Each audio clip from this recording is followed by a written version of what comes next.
First day of E3. E3. We flew into LA last night. Yeah. Took forever to get our dang rental car. Got to our Airbnb and we got settled and everything like that. We sat down and we watched the Ubisoft press conference and the Sony press conference because we were on a plane when those things were going on. So what are your thoughts, Ubisoft and Sony press conference? I thought we were watching Kojima's trailer for his new joint. Oh, right. Turns out it was Resident Evil. That trailer. Holy crap, the new Resident Evil.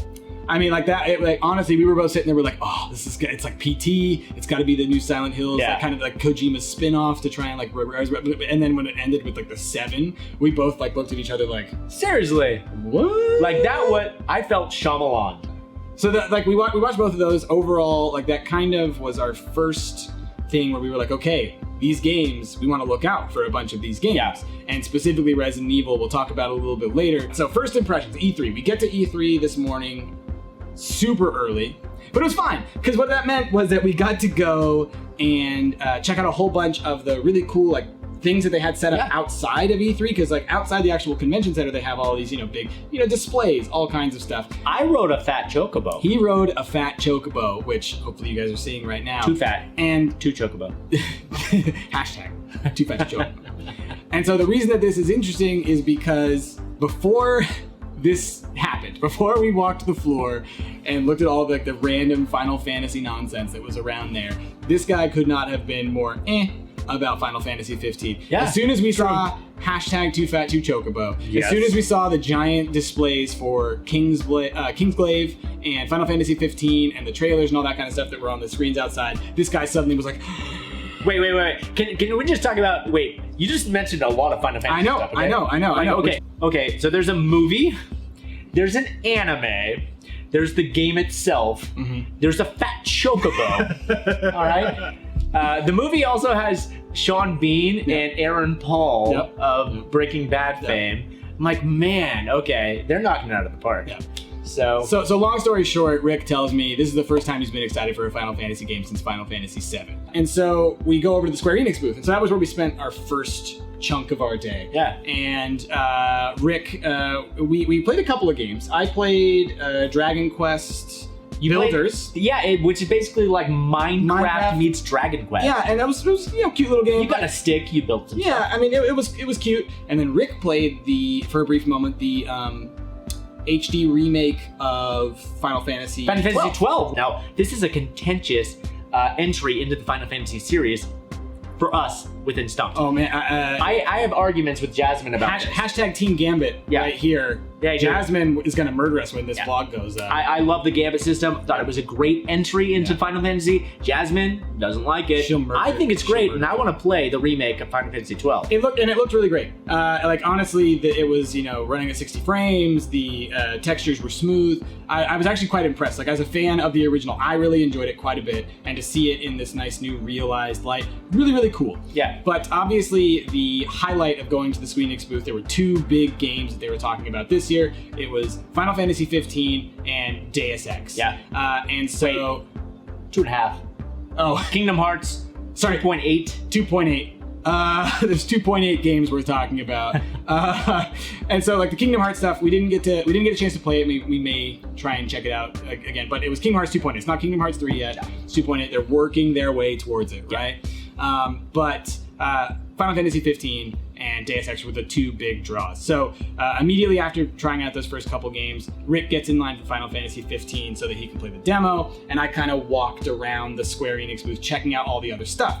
And so while he was waiting in line, thank you for doing that, while I could go and explore, I was able to go and check out all this Deus Ex stuff, and there's this really cool thing. I'm going to geek out for a moment here. Super cool. Eidos has partnered with a company that is making prosthetic arms and making Deus Ex styled prosthetics arms. So I actually got to briefly speak to the guy who works for the company making them, and a guy who actually had one of the prosthetic arms. Dude. And it works, like he moves his fingers and everything. It was like one of the coolest things. I just think like it's so cool to see art and community come together in that way, where it's like, let's make something look cool and badass and stylish and like that, and also serve a really important function like that. Anyway, I checked that out. That was super cool. And then I came back and Rick got to play the Final Fantasy 15 demo. So Rick, what did you think about it? Final Fantasy 7 was, or Final Fantasy 7. Final Fantasy 15 was great. It was a lot of fun. It's sort of like Final Fantasy 12 in that combat aspect. I really wish that, I mean, they kind of dropped you into the demo. It was just like, bam, you're right before this boss fight, and they really didn't tell you how to play the game. So most of the actual demo was spent trying to figure out how to play the game. Yeah, and that was, it seemed to be a consensus of most of the people playing. Like when Rick was like, I don't know what to do, and like we heard someone like behind us kind of say like, that's the demo. So basically, like it was a little confusing, but once you got a hold of it, it seemed like you kind of had an understanding of what was going on. And what was cool is it was an E3 specific demo where you were fighting Titan, which is one of the classic summons, eons, whatever you want to call it, depending on which game you're playing. And what's cool about this, I mean, going back to my geekdom with Final Fantasy VII, when you summon Titan, you don't really get a respect for how big Titan is. In this game, you get a respect for how big Titan is. I mean, he's ginormous. It's insane. I will say that was probably the most impressive thing I thought when watching you play the demo was the sense of scale. Yeah. Like, he was massive. Yeah. And by the last few minutes of the demo, I kind of had a feel for what I was doing. Right. I mean, the demo was about 10 minutes long, and by the last few minutes, I really kind of was like, oh, okay, I understand now. I got to do this, and this is how I combo this kind of a thing. And this is how I work with the other people within my party. And I know that if I were to play the game from beginning to end and actually learn the ropes, I would really enjoy this game. And it's, you know, I really couldn't care less about games between Final Fantasy 12 to 15. You know, the online, you know, MMO suffer the MMO diminishing returns these days. But this one, guys, I'm super hyped for. Yeah, and I'll agree. You know, you played it on Xbox rather than Sony. Oh yeah, let me just say, it was weird. We were in line. The line, probably 30, 40 people, and we were able to get in quickly because there was an open Xbox. For some reason, everybody wanted to play it on PS4. Nobody wanted to play it on Xbox, and I'm not quite sure. They were practically begging people to come play it on Xbox. So if you're at E3 right now, go play it on Xbox, you'll get in right away. Yeah. We went and we had our first meeting with Namco Bandai. And so that was really cool. We went into this little special meeting room. With very nice chairs. Great chairs. And it was like just a small little screening area. I think there were probably like 20 or 30 of us in there. Who was in front of us? Who was in front of us? Jesse Cox. Sitting right in front of us. That sweet, sweet dear. So, Namco Bandai presentation. There were two major things that they talked about in that presentation. It was Tekken 7 and Xenoverse 2. So obviously, you know me, I'm super stoked on Xenoverse. And Tekken, I think we both thought it looked pretty good. It looked really good. I feel like fighter games have kind of been swept to the wayside these days, you know? And honestly, there's only two these days. There's Tekken and Street Fighter. And sure, I don't mean to diminish the other ones, but I mean, those are the two mains. I mean, we'll be fair, Mortal Kombat is a big one, Smash Bros, etc. So anyway, we're not part of the fighting game community. I'm not going to say the Smash Brothers even begins to compare those. We're not a part of the fighting game. It looks great. It looks great. And the lore along with it also looks great too. They're really it seems like this is going to be the final chapter in the main lore that's followed this thing for the last 20 years. So that's what the stuff that they told us seems to be alluding to, is that the Kazuya Heihachi family dynamic storyline that Tekken 7 is supposed to be the end of that. I'm gonna go ahead. Akuma's just coming. He's gonna put a fucking nail in that coffin. Hold on a second. Well, let's bring the crossover in a second, but I want to put an asterisk on there because I want to say that they've said that 3 or 4 times for the other Tekken games. So, is the Mishima family done? Maybe. I'm a huge fan of the Tekken series for the lore, and so for that, I'm stoked to see what they do for it. But as Rick just said, Akuma. Akuma is in Tekken 7, as you guys probably saw in the trailer that was released in the earlier E3 footage. And so what we got to see was a cool demo of a fight between Heihachi and Akuma. And so what did you take away from that? What did you think about that? I thought it was pretty good.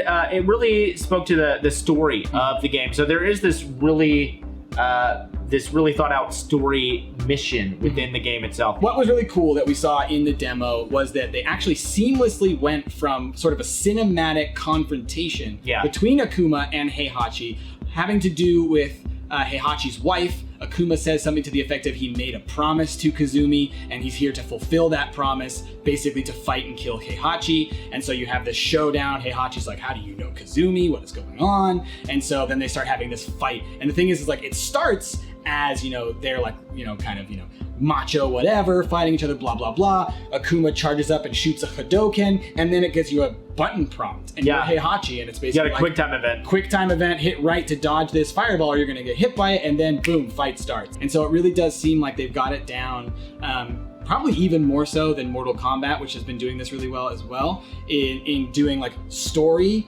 flowing right into combat and then right back into story, to where you're probably going to be playing a very seamless story interaction. You know, really there was no loading. Yeah. You know, there was no loading to take you out of the experience. You were completely immersed the entire time, which was really cool. And also we got to see, I mean, that was obviously the demo. Yeah. But we actually got to see some actual live gameplay. Yeah, some live gameplay. Two of the devs actually played the game. They picked Fang, which is a character from a previous game for Tekken 6.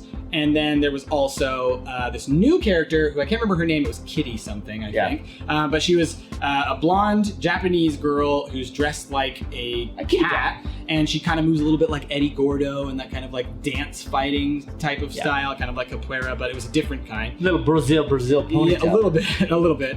And it was really cool. And so what are the things that we noticed? They have this new super thing where it's like it's rage mode. It's the rage mode. Rage mode. So you get low on health essentially, and when you're low on health, you go into rage mode, and your attacks are actually stronger, and you actually have access to these special rage attacks, which are different for each character. And so some are more defensive, some are more offensive. It was very cool. It was a very exciting fight, actually. Yeah, it was. We were all cheering at the end. All 30 of us in that auditorium were like, it was really cool to be a part of. Looks like a great game. Yeah. Let's move on to the next game. So, the next game, this guy's excited for. Absolutely, this is your territory. Dragon Ball Xenoverse 2, I was so excited. Like, this is when we were going into Namco Bandai, like, you can ask Rick, like, I was like, oh my god, Xenoverse. That's the main reason we went. Oh my god, Xenoverse 2. Yeah. And so, like, I'm super excited, you guys. Like, I was concerned, I was like, how do you continue this story when, like, the last story seems to have really bookended itself very well? It seemed like it was a coherent story. And basically what the concept is, story-wise, is that while you may have saved the timeline, it did not preserve it entirely. There are some ripples that have occurred. And long story short, it seems that, like, the movie universe that wasn't touched on in Xenoverse 1 is now being brought into that main universe in Xenoverse 2. So we have, the Tree of Might is going to be a storyline. So we saw Turles, we saw future Gohan, so that means we're going to have the future Trunks storyline coming in. They talked about Lord Slug, so the Lord Slug movie. And so it seems like all that stuff having to do with Cooler, Lord Slug, Broly, all that stuff is going to be coming in as being a part of it. So it's going to be dealing more with those side stories that weren't a part of the first Xenoverse. They're now going to be the main part of Xenoverse. Yeah. One big thing that I was super stoked about that, like, has nothing to do with the combat is the overworld map has now been made one massive map. It's bigger than the other 3 maps. The small 7 times bigger, I believe. 7 times the size of the original map. And the thing is, it's one big map. No more loading between maps. It's one giant map. And you can fly around on it, and you can get on vehicles in it. Yeah, you can fly several ways. You can fly just because you're a Saiyan or whatever, right? You can fly around, or you can just like use the capsule thing and fly around. A little skateboard deal. And then when it comes to the actual gameplay, it's 60 frames per second now instead of locked to 30, which is fantastic. It looked gorgeous. Water effects look better. Like, obviously the graphics have been, like, greatly improved. Yeah, 60 frames per second during combat. It does incredible. It makes such a big difference. Oh, and it switches actually from the overworld. It switches from 30 frames to 60 frames when you're actually in combat. Right, and so, like, it's obviously like they were like, okay, we want the combat to be tight. Yeah. And so then outside of that, they've increased the amount of combos that you can actually have for your characters. That just means more moves, more variety, more stuff. So that's great, because I remember that being a problem for me. I was like, I want more moves. You can only have so many moves. And then they have improved the dashing ability so that you can dash forward and sideways. They're 2 different ways of doing it, so you basically have more control over it than before. Basically, it sounds like they listened to a lot of the feedback and that they are super, they're listening to that feedback and they've incorporated it in a way. Yeah, actually, the presenter, he really drove home the fact that we listened to the feedback from the first Xenoverse, and we made the changes based on the feedback. And so, to be fair, again, always be skeptical when, someone is telling you all these, big things that they want to put forward. But as a fan and as someone who played the original one, what I saw on the screen did represent what they were saying. It sounded like what he was saying. I was like, yeah, that looks like you fixed that. That looks like you fixed that. I'm definitely on board. So come the end of this year, end of 2016, that's when this is supposed to be coming out. This guy, I'm gonna be playing some Xenoverse 2. And then we get a text from your wife who says, who was at E3? Paul Scheer. The one and only Paul Scheer's, guys. And so I submit to you Paul Scheer's Watch 2016. Hashtag Scheer's Watch. All right, guys, we are going to be going, obviously, 2 more days of E3, all right? And we are on the lookout for Paul Scheer's. So we will update you guys with hashtag Scheer's Watch 2016. And we ask you guys to do the same, all right? I want you to go find Paul Scheer's on his Twitter. Let him know that we're on the lookout for this guy, okay? And if you guys find any clue of Paul Scheer's on the E3 floor, let us know. You let us know. Hit us up on that Twitter. Hit us up on that Instagram. Yep. Anyway, we want to find Paul Scheer's by the end of this thing. We gotta find Scheer's. So, towards the end of the day, we're kind of like, okay, we don't have a ton of time.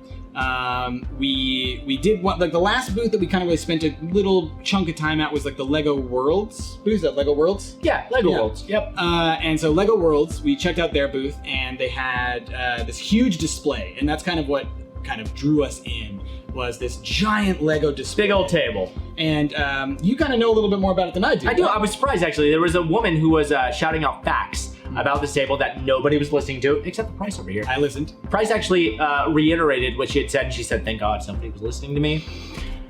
Basically, they built this entire world, which is basically, you can think of it as if Lego Worlds is Minecraft, you can think of it as a biome, all right? Sure. So they built this entire Lego biome. There's a volcano, there's this cool castle. There's a candy cane forest, and there's a mushroom forest, like all these different biomes that were all like kind of stuck together, this like nice big giant map. Yeah. And it turns out it was the contestant winner from like their Lego competition for the year. And I was like, hey, I know about that because there is actually a Lego documentary on Netflix right now, and there's a woman who's like a 3-time winner. I haven't checked to see if she's a 4th-time winner this year yet, but it was fun to see. That was the winner of like the international Lego competition. And I think one of those castles was actually in the game. Right, and so one of the castles on that map was actually one in the game. So I played the Lego Worlds game, which I'd seen the game before because it's been in early access for a little while, and a couple people have been playing it on YouTube. And so I'm familiar with it from those people, but I actually got to play it, and I gotta say, it's a really cool little game. You played it a little bit too. Yeah.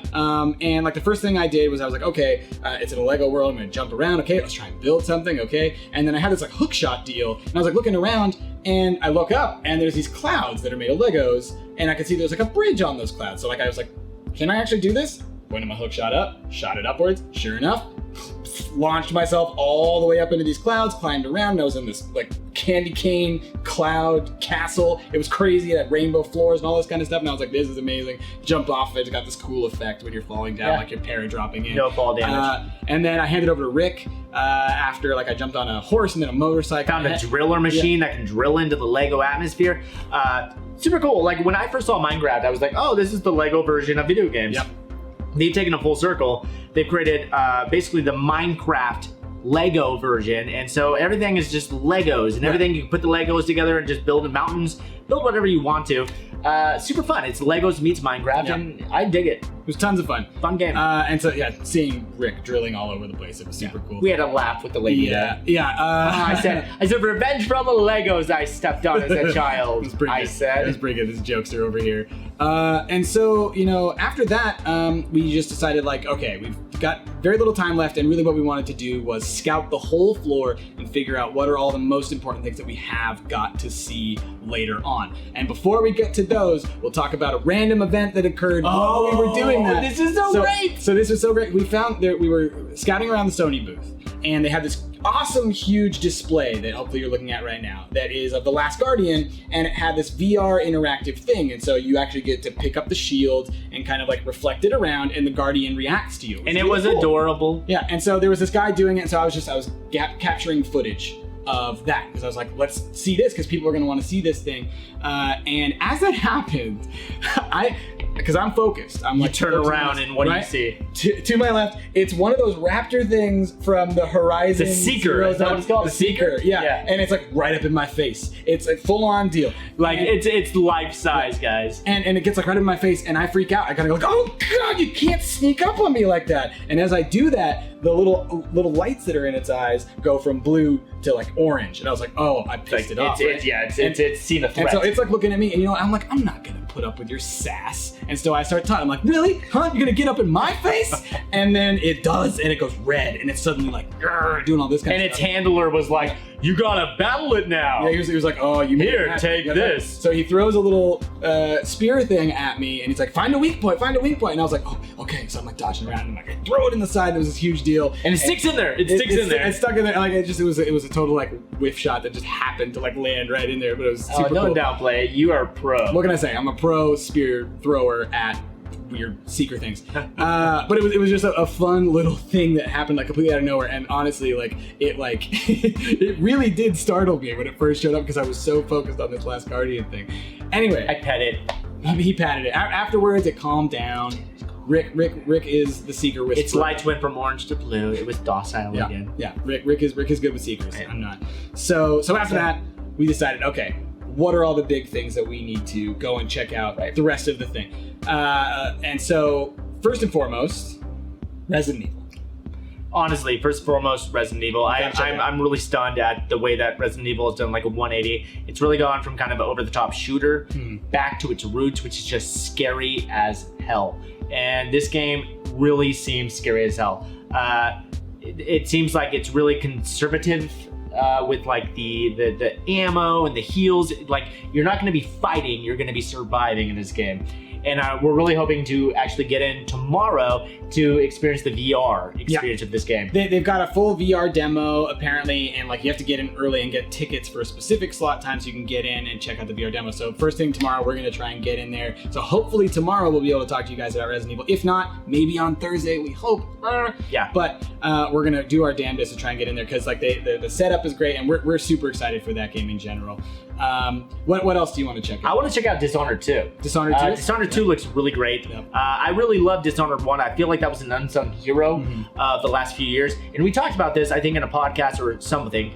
Basically, Dishonored came out at a time where it came out at the same time as Borderlands 2, and also a few other things. So it sort of was swept under the rug. But I really loved that game, and I think Dishonored 2 looks terrific. Yeah. And again, one of those big, huge booths that's got a really long wait line. Really long line. So we're gonna get in line. We're gonna try to see that, and I will let you guys know in the next couple days how that went. I'll give you the lowdown on Dishonored 2. Yeah, for me, there's a whole bunch of like the Sony stuff that I'm hoping we can get into. They have like a theater thing. We're gonna try and get ourselves scheduled and everything so that we can get in there because I'm hoping that they'll show us a little bit more of Horizon, a little bit more of God of War, which I'm really stoked for. Let's just for a second, let's talk about God of War, okay? Sure. Because that was another one that sort of took us by surprise. God of War now is like Norse mythology, right? Super cool, and we have our theories, and I think that is probably already infiltrated the internet. Sure. Obviously, Kratos is teamed up with a kid, right? Let's go ahead and get into like spoiler territory for the trailer that they showed of God of War. Are we doing that these days? Where we're like spoilers for trailers? Because our theory is probably right, Rick, so we're probably ruining the game for everyone. Fair enough. Okay. Hey guys, don't even bother playing this new game, but we gotta figure it out. Kratos. This guy. Kratos. So, the child. At the beginning of this, I played all the God of War games, loved him. Kratos, at the beginning of this, he's obviously in some kind of Norse setting. It seems like he has a child with him, as a son, maybe, or maybe it's someone that he's kind of adopted, an orphan boy, something like that. It's his stepson. Probably around, what do you think, the age of like 12? 10, 12. 10, 12, something like that. They grow up quick up there. I know, right? And so this kid, he's got a bow and arrow, and it's like they're going through this whole tracking thing, and there's like this whole, like this ice giant comes in to fight the ice giant. Long story short, here's what our prediction is. They're gonna pull a Red Dead Redemption on us. Yeah.